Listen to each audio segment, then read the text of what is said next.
I found out pretty quick that teaching companies and teams like how to make social media content, it's not really doesn't really feel like my main thing. Right? My main thing has always been creating experiences in real life for people. And so I've done that a lot. And that's always been the thing that I've wanted to be doing more than the video training. But the video training always it seemed to deliver more cash flow, easier. Welcome to another episode of The Profitable Creative, the only place on the interwebs where you will learn how to turn your passion into profit. I am your host, Christian Brim. Special shout out to our one listener in Loganville, Georgia. No idea where that is, but thank you for listening. Joining me today, Kim Slade of Unlost. Kim, welcome to the show. How you doing, Christian? Thanks for having me on. Absolutely. I can tell by your peculiar accent that you might not live in the United States. So where do you hail? I am in Brighton, England at the moment. And it is, I'm just about on the coast, about an hour south of London, for those who don't know where Brighton is. And are you from England? Like I am, born and raised? I'm originally from a little, a smaller town called Bognor Regis, with a funny name. And it's got a bit of a reputation. That's a great name. Bognor Regis has got a bit of a reputation in England as being a bit of a dump, let's say. Was that your experience? Yes. Yeah. I moved out quite You can confirm. I can confirm. It's one of those seaside towns that used to be home to amazing venues where Rolling Stones would play and the Beatles, and they're happening in the 60s and 70s, and then it didn't get a new lick of paint since then, so it's just crumbled. And there's a bunch of these seaside towns in the UK which have ended up kind of deteriorating and being a bit of a shame, really. But lovely people, but just not much investment in stuff, shall we say? Well, if Trump can turn Palestine into a resort, then surely he can do something with the UK resorts. I mean that's that's a whole different ball game, I guess. It's not. Yeah. I mean, thankfully, it's not as bad as some of the places in the Middle East right now. But I mean, maybe that conversation is a different podcast. So what? Okay, that is. I've never been. I've only been to London and the suburbs, so I've never been to the ocean in England. It strikes me as cold. Yes. I mean. Yeah, I guess the water. The water. Yeah, for sure. It doesn't heat up too much, and I mean it gets all right in summer. I suppose it's kind of like. I've been to Boston and I've been to New York and I've been to Vegas. I've been quite a lot of places in the States, and I think it's on the same kind of. It's almost like Boston, but doesn't have as extreme weather. You know, it's not so hot and it's not so cold. It doesn't snow so much, and it doesn't get like. We're not talking the Mediterranean or the Caribbean. No, unfortunately not. The sea's fairly brown and cloudy rather than clear and crystally. Although we do have some days that are like, you could be fooled sometimes in some spots. But yeah, Devon and Cornwall's pretty nice, but down where I am, it's pretty choppy and soupy. The English would, I mean, it seems like they deal with everything with that proverbial stoicism and stiff upper lip, and it's like the water's fine. It's fine. We'll just go in and freeze. All right. So tell me about Unlost. That is a curious name. So Unlost actually started as Unknown Epic. And the idea was that we took people on adventures where they didn't know where they were going. They knew it was going to be epic, but they didn't know where they were going. So the location and itinerary was a secret. And this came from having adventures ourselves, me and my previous co-founder, and finding how transformational it was to spend like 3 days in nature, no tech, no people, just hiking and seeing amazing landscapes. And so we created a company called Unknown Epic. And then, long story short, a few years down the line, didn't quite work out with my co-founder. and I ended up going it alone. And I was at a place where things hadn't gone so well in life, and a few tragedies had happened, some shocking things, and I felt a little kind of lost. And I was like, I really still want to do the adventures and still want to create experiences for people, and I know that that's what my calling is. And so I had to rename it because I fell out with a co-founder, and he didn't want me to use the name. And I came up with Unlost because it was kind of like, the idea is that, okay, we don't take people to secret locations anymore, a little bit, but that's not the premise. But it was really just more of a mentality behind it, to be like, in knowing that when you go into nature, when you go on the combination of nature and what I see as a real genuine adventure, so that has the parts of adventure that I believe make up an adventure, and also that evoke a sense of awe, the emotion of awe and wonder. And when you combine those things together, it can bring like an incredible sense of clarity for people, and essentially like get them unlost, I guess. So it kind of had a double meaning for me, the name, for me being unlost and also helping other people get unlost. I love that. Now, when we were talking in the green room, you have a video, touch video academy that I'm assuming is older. How have you straddled the fence between those two of having multiple endeavors and where you put your energy, where you put your money? I've straddled difficultly, yes, challengingly. So Touch Video Academy came about where I'd actually been practicing my video skills whilst on adventures, and actually I made a conscious decision to make my adventures be or to only use a phone to record video, right? Because at the time I didn't want to carry like loads of kit with me. And the iPhone 3 had just come out, and I was able to, have iMovie and edit on the way home, and the picture quality wasn't too bad.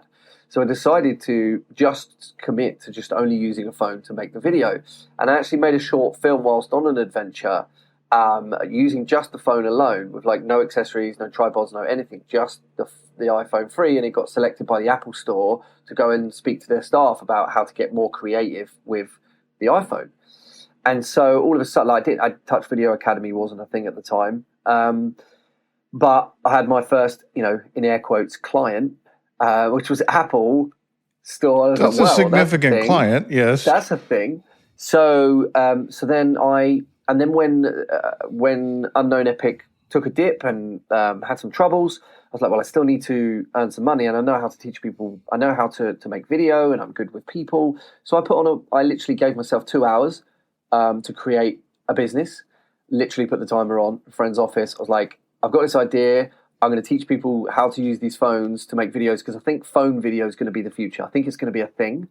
And so I put an Eventbrite up of a workshop, messaged everybody I knew, created a name, created a logo, all in 2 hours, sold like 4 places at the workshop, and I've still got the same name, same branding, same logo, same name. 10 years later with Touch Video Academy, and it went on to kind of, because of the timing and because of what I was doing, it went on to like find some level of financial success that bring me stability over otherwise very difficult time. So I held that there to make the money, and then and it was quite creative as well, right? I'm teaching people video, it was pretty fun. But I always had the love for adventure, and I always kept the experience design and the adventure alive on the side.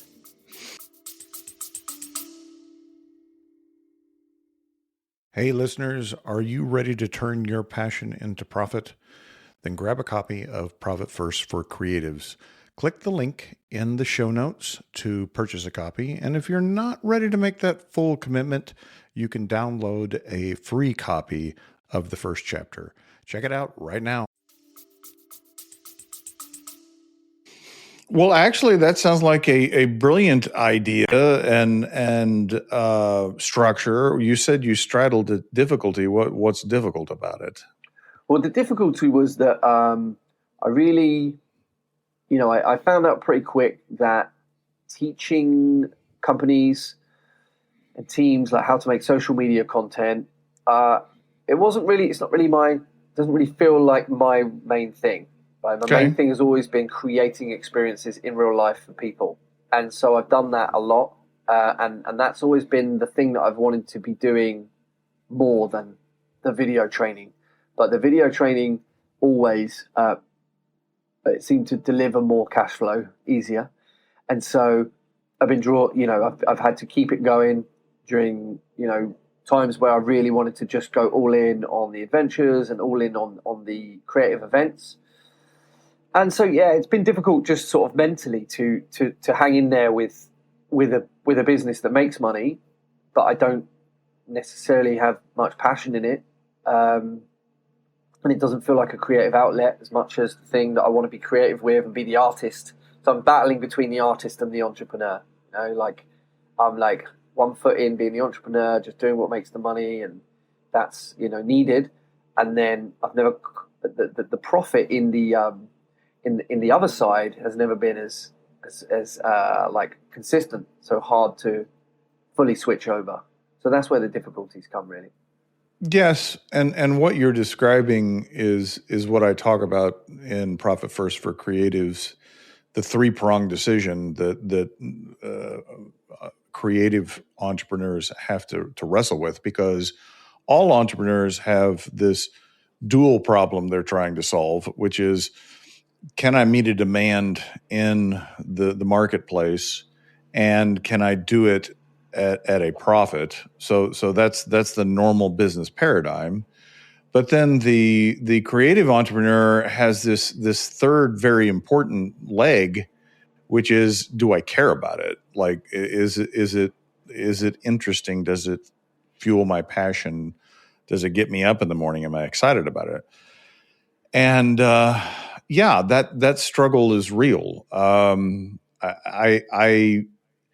don't really know that there is a solution to it, in the sense of like, this is how you approach it and this is how you handle it, because it's not. It doesn't fit neatly into a paradigm. It's just the filter that we have to make decisions through. Whereas a not so creative entrepreneur doesn't really care about the passion piece. They're just like, well, there's some need in the market and I can make money at it. Let's go do it. Yeah, and that's what I've kind of toyed with. Is like, sometimes I see these ideas and I think, that's like a killer idea, that would make money and that would be great. And then, but the trouble is with that, it doesn't last long. That kind of motivation doesn't. For me personally, it's like, I'm so motivated by creative. It's like the cabin I'm sitting in here. I built this cabin with my hands, right? Because I just had such a strong, financially at the time, it was like, this is a silly idea, but. I had such a strong creative vision. I could see, like, where I'm sitting now, I could see this in my mind. And it was like this strong draw to, like, I have to build this. Like, and I'm going to pretend to myself that it will make money, just so I can kind of excuse the fact that I've got to do it. And actually, it's not done so bad. And this is, the cabins is the kind of next stage of Unlost as well, actually. And but that come from a pure creative, like, needing to satisfy the creative urge over... And actually, it's put a lot of financial strain on us, actually, to go this route with Unlost, with these cabins. But so my personal motivation is, I'm not that motivated logically with finances. I'm more motivated by just having once I get a creative vision of, like, seeing that come to life. So, I mean, when you're describing that, having a clear vision and like you could see it. And the compulsion to do it, at any point in the beginning, did you contemplate, how can I make money off this? Or was that just something that wasn't on your radar? So yeah, there was an image of a financial model, right? So the idea was that that people need, what I found, especially creatives, when I went into nature, I was much more creative. Like I said I found clarity, and so many people advocate for going for a walk to get clear and to get creative, and there's so much science backing the idea that people are more creative whilst in nature for various reasons. But we go on these walks, we get creative, get great ideas, and then we're miles away from actually executing on those ideas.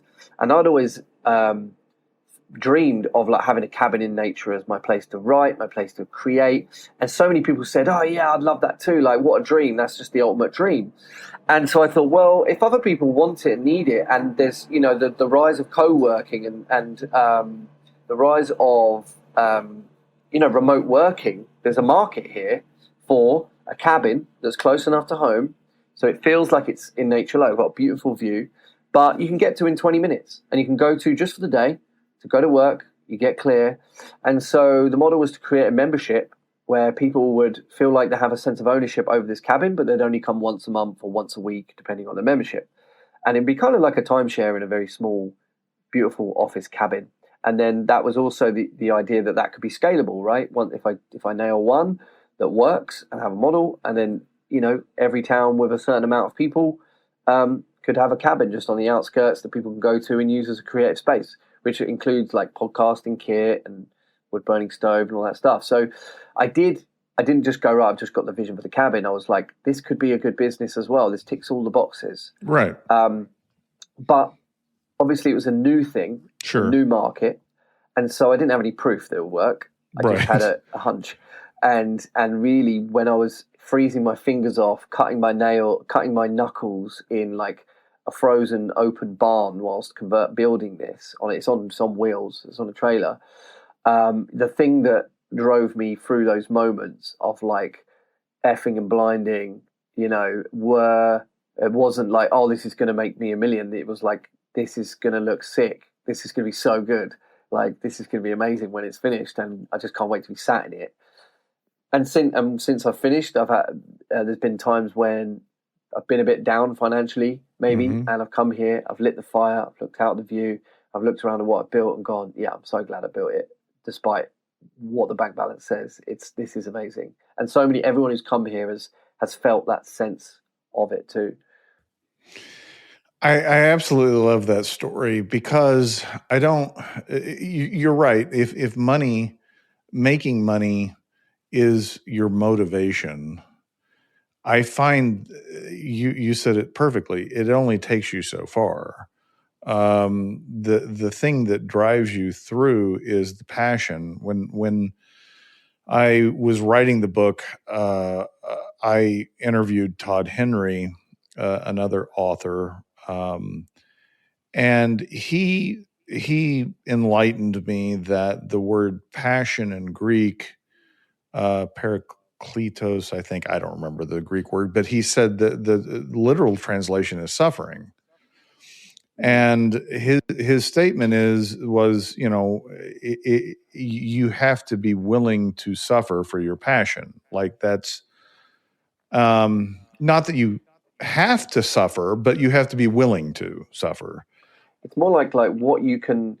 It's like how much suffering can you put up with in order to achieve something, and the more suffering you can put up with in order to achieve it, then it probably it directly correlates with how passionate you are about that thing.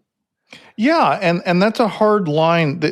We're not, because passion is from the heart, not the head, and it's really hard sometimes to know where to draw that line. I have a colleague that's been working on a product that I think will be transformational in the music space.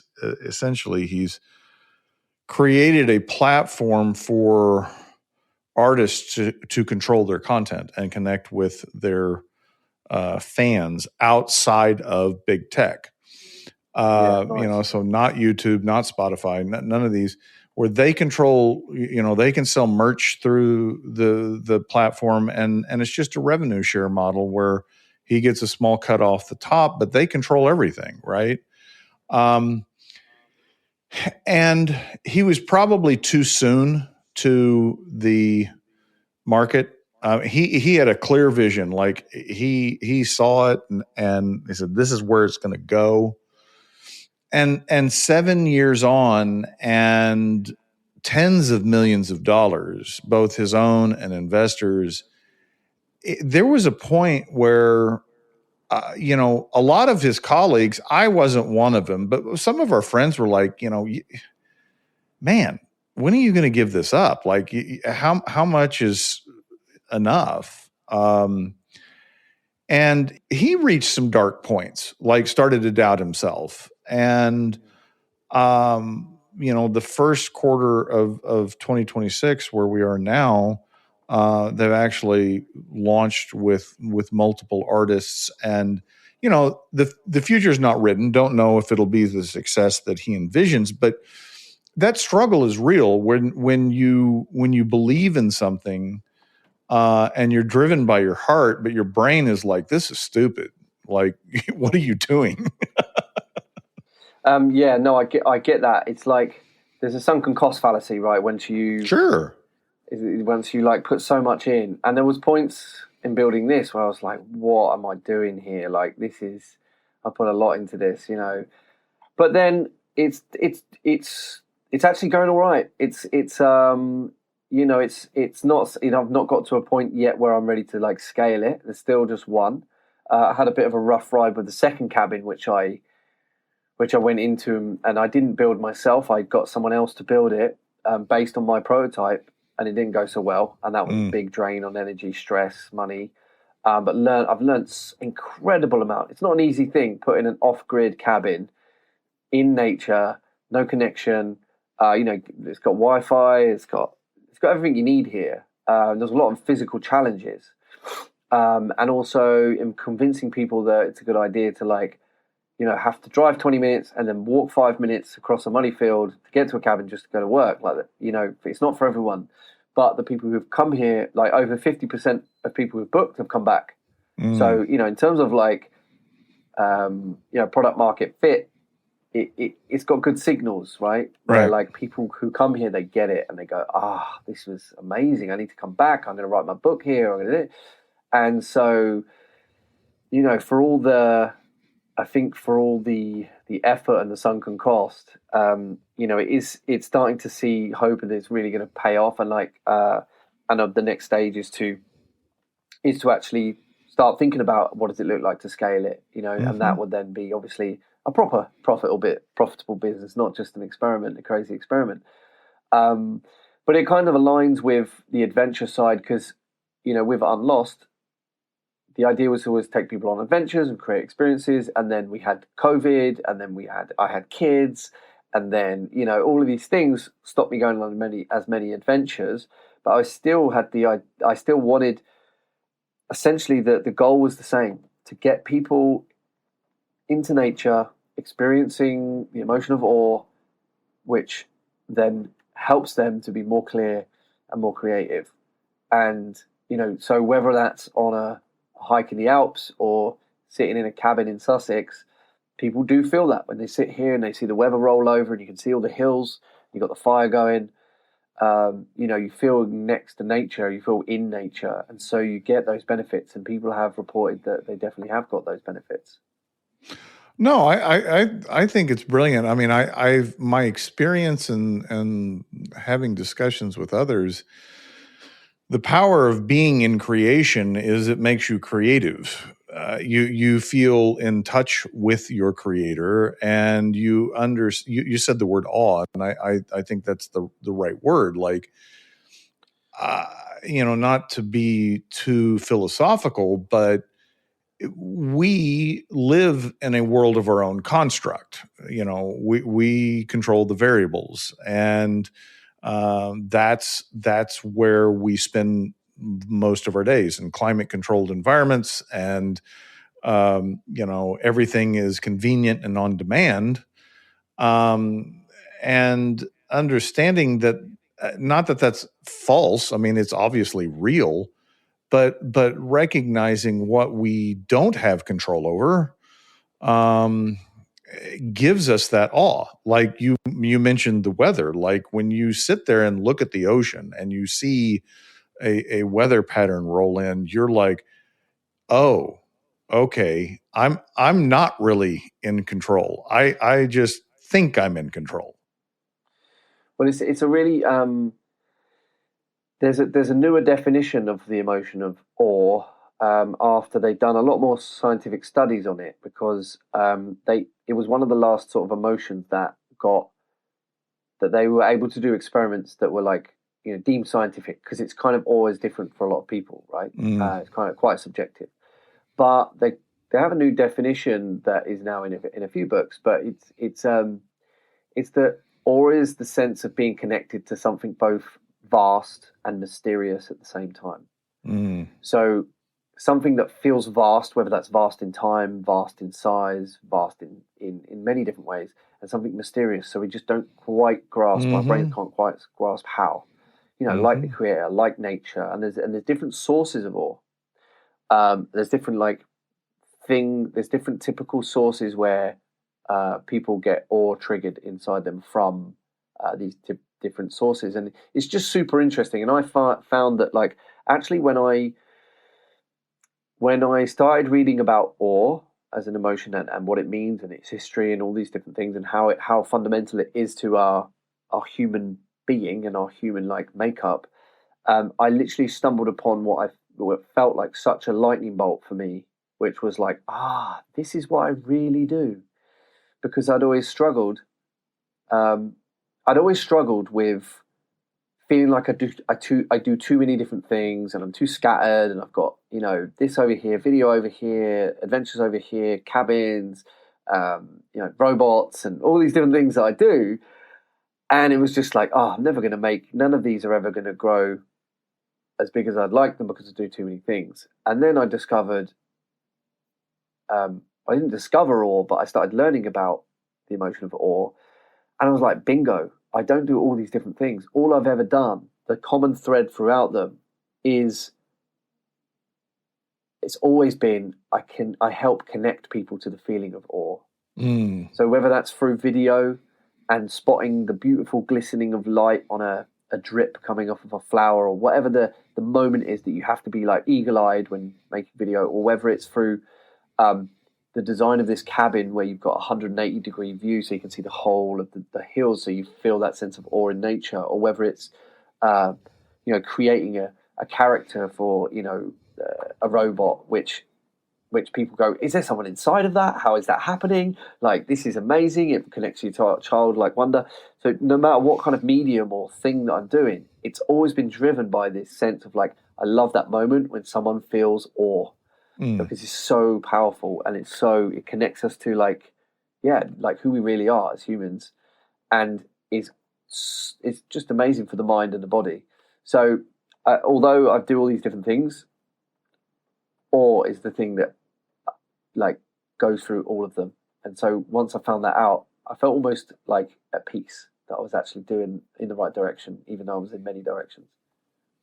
Yeah, I think that's a brilliant insight, and I love it. I think for me, the powerful part about awe is its effect on my ego, and not as you would think in a diminutive way, who am I in all of creation, and look at this vastness, and I'm such a small piece. True, but it also you said it gave you this peace. To me, it's the same thing. It's the calming of my fears that awe gives me, right? All of this is happening without me. I don't have anything to do with it, and everything's working just fine, right? And so, being able to say, well, you know what, maybe I don't need to be worrying about as much as I do. Yeah. Yeah. It's definitely a humbler. Yeah. Especially when you're as you said, looking out at ocean, or when you feel this connectedness to something vast and mysterious, you're wow, there's a lot more than what's going on in here. Yeah, exactly. Hey creatives, Delana Ely here. I have a question for you. If you could pay yourself more, why aren't you doing it? For real. S Corp is an option for you, the creative entrepreneur, to move your business to the next level, to pay yourself more, and to cut your tax savings down.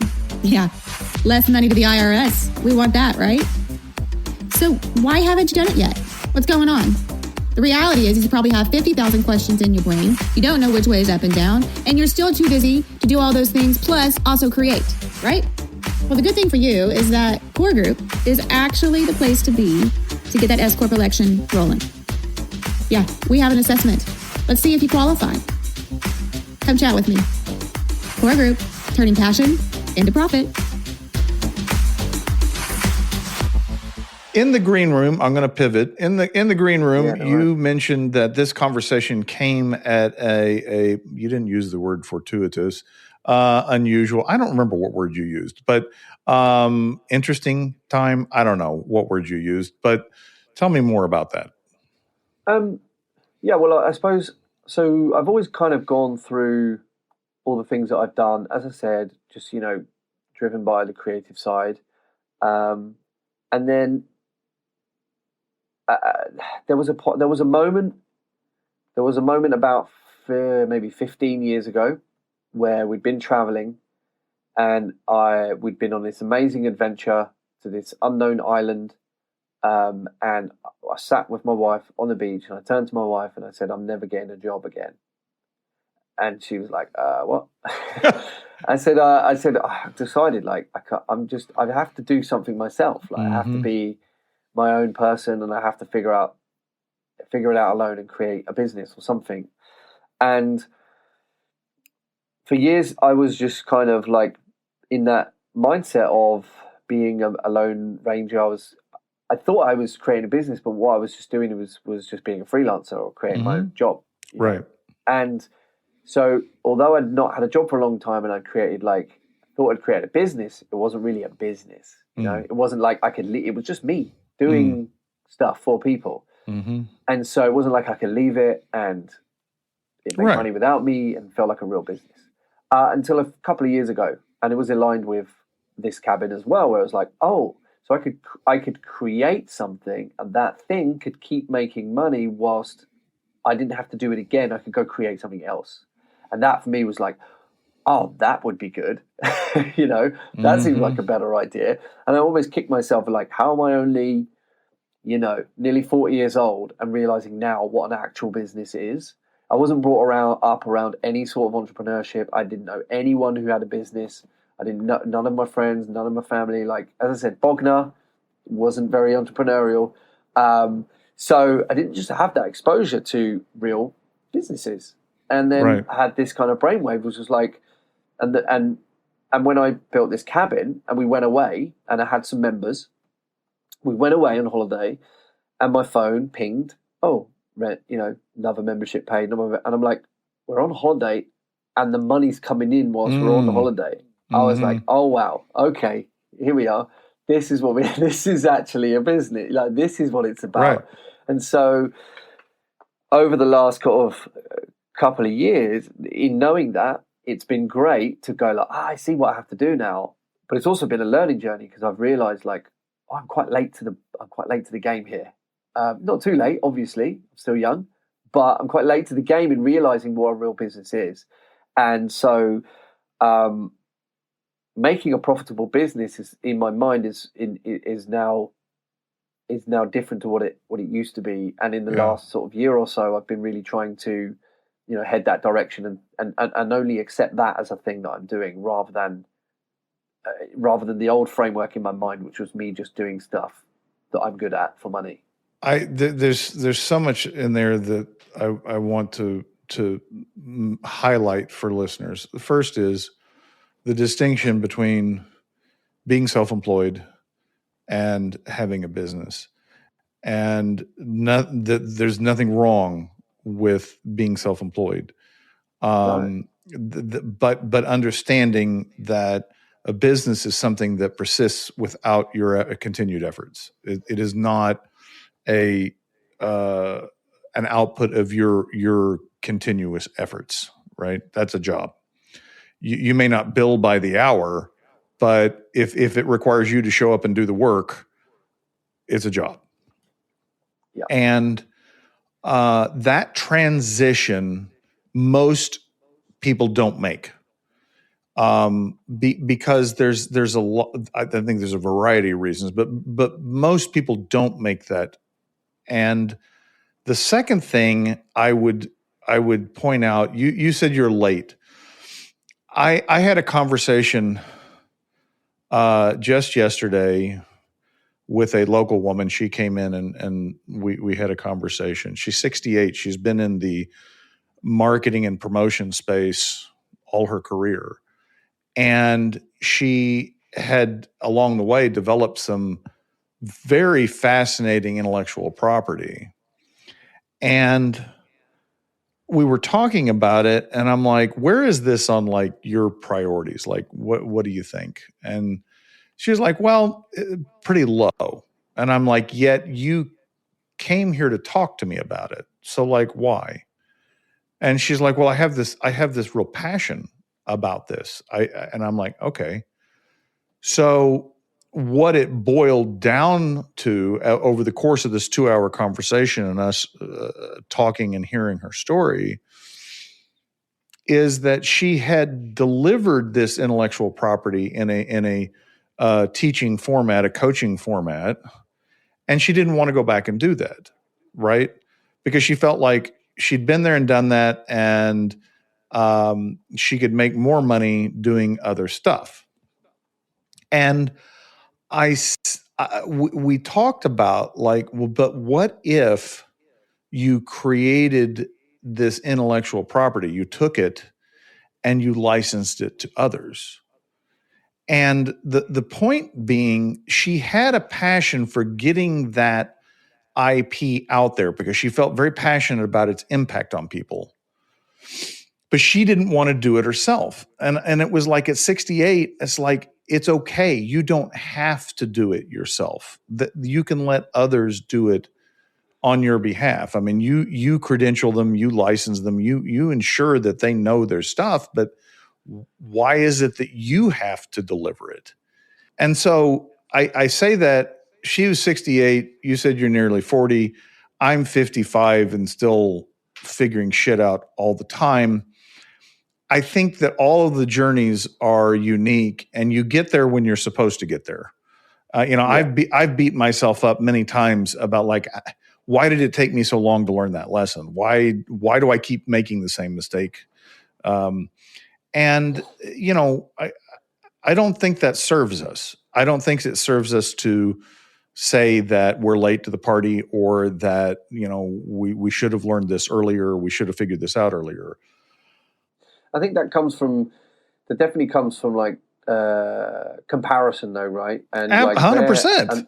And I think what part of my, again, one of those struggles of straddling the video versus the adventures and events is that I would rather be spending my time with people, building things, creating things in a physical space than in a digital space. Mm-hmm. And so when I'm doing the video training, it's like I've got a really amazing IP when I train people with a video. I'm really good at, I coach people on how to be confident on camera, and I've got an amazing method for that, which works really well.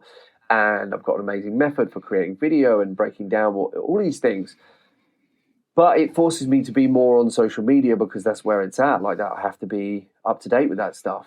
And we all know how much of how many rabbit holes and how much detriment that can be to ourselves being in that space rather than being in the physical space. Mm-hmm. So I think part of the resentment, I guess resentment is maybe the right word, towards doing the video training stuff is that like is there that I have to be in that space where I'd much prefer to be out in the woods or building something with my hands, or at a festival building a stage and creating an experience, right?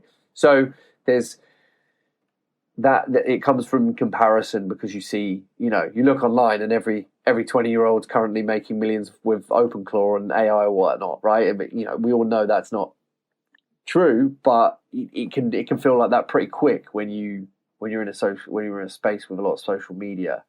Oh, so, yeah, it's like, yeah.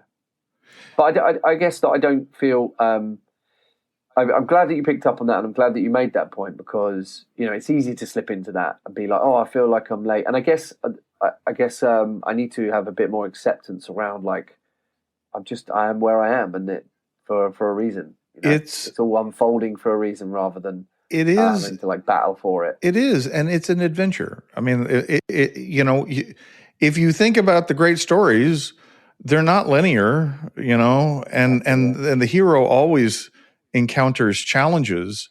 And it reminds me of this author who was a naval aviator, wrote this book called Debriefing to Win. But my favorite line from listening to him speak was, he said, every time we'd go on a mission and something would fail, like it didn't go as planned, our response was, the story just got better.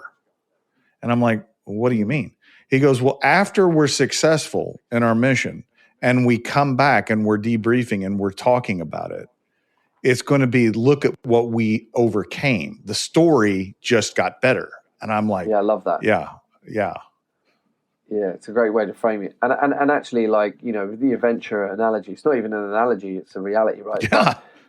It's like, so when we've taken people on adventures out into the wilderness, there's, there has to be an adventure isn't an adventure without a challenge. Absolutely. It can't just be smooth, otherwise it's a holiday, which is lovely. Yes. Brilliant. I'd love a holiday. I'd actually really like a holiday right now. But just 30 minutes south, you can go to the beach. Yeah, go to the soup. But an adventure is an adventure without a challenge. No. There's actually a framework for adventure that I present when I'm speaking about adventure. Mm-hmm. And it kind of combines what I believe is, and like you said, adventure is the basis of a story. Mm-hmm. And there's a connecting pattern between what I teach with video and what I do with adventures. And it's both around this idea of storytelling and essentially, an adventure is you're creating a story, you're living a story, whereas the video, you're telling a story. And I have this framework called the fairy tale framework, and it's essentially like a story archetype, which many people have heard of, hero's journey and all that stuff, but simplified for like short form video. But also it relates across to adventure. So it's once upon a time, suddenly, luckily, happily ever after. And so any story can very loosely fit into once upon a time. Here's the setting and the scenario. The suddenly is the challenge. The luckily is the overcoming of the challenge. And the happily ever after is like, what's the vision of the future? Where does it go next? Where do people want to next? And so I teach people that in short form storytelling when they're trying to take a topic and like a complex topic and say like a 1 minute video. How do you say that video? How do you speak on camera without waffling on, without rambling? Well, you put it into a story framework and you say, once upon a time, like in your mind, you say the once upon a time was a hook, whatever's going to be in the video. The challenge is whatever the pain, the problem that you're going to solve with this information. The luckily is the information that solves the problem, and the happily ever after is like the call to action. What should people do next? Watch the podcast, whatever. But when it takes it over, when I take that same pattern occurs in adventure, because you are living a story, right? But I say the 4 parts that have to be the 4 parts of an adventure that make it an adventure is a mystery. So some sense of mystery, like when you start, you don't quite know what's going to happen. A challenge, as we said, there's some sort of adversity. There's some problem we've got to solve. There's some mountain we've got to climb. And then there's joy, which can be from the overcoming of the challenge or just found along the way. Joy. Mm-hmm. Unexpected. The unexpected. Yeah, exactly. And then the happily ever after is some sense of change. So what's happened because of what we just lived, it's created some sort of change in our viewpoint, in our personality, in our being. It's created a change. So mystery, I'll recap them now and forget, even though I've just explained it. So yeah, it's mystery, challenge, joy, and change. And if you have all of those on any endeavor, whether it's a walk in the park or whether it's a climbing the mountains. It's an adventure. Yeah, and you know, sometimes the challenge is not what you think it is. You know, you think it's what's his name? Beowulf, not Beowulf. Who was the Grendel? You think it was Grendel, but really it was Grendel's mother. It wasn't Grendel, it was Grendel's mother. So, you know, sometimes the adventure, the challenge is not what you think it is. And that's part of the journey is realizing, oh, I thought I was fighting this, but it really wasn't. And that's the mystery, right? Mm-hmm. It's a mystery. So you don't quite know what the challenge is going to be. You don't know what the joy is going to be. You don't know what the change is going to be. It starts with the mystery. I love it. How do people find out more about Unlost or Touch Video Academy if they want to learn more, Kim? So Unlost is actually Unlost Co. Because I couldn't get the domain Unlost. Really annoying. But it's unlostco.com. And people can find that on Instagram as well. Unlost Co. So UNLOSTCO. And Touch Video Academy is touchvideoacademy.com. Pretty simple. And to be honest, I spend most of the content I share and things I talk about, it's often on LinkedIn, and I'm just Kim Slade on LinkedIn. Perfect. Listeners will have those links in the show notes. If you like what you've heard, please rate the podcast, share the podcast, subscribe to the podcast. If you don't like what you've heard, and I don't know why you wouldn't, shoot us a message, hit that envelope below and tell us what you'd like to hear, and I'll get rid of Kim. Until next time, ta-ta for now.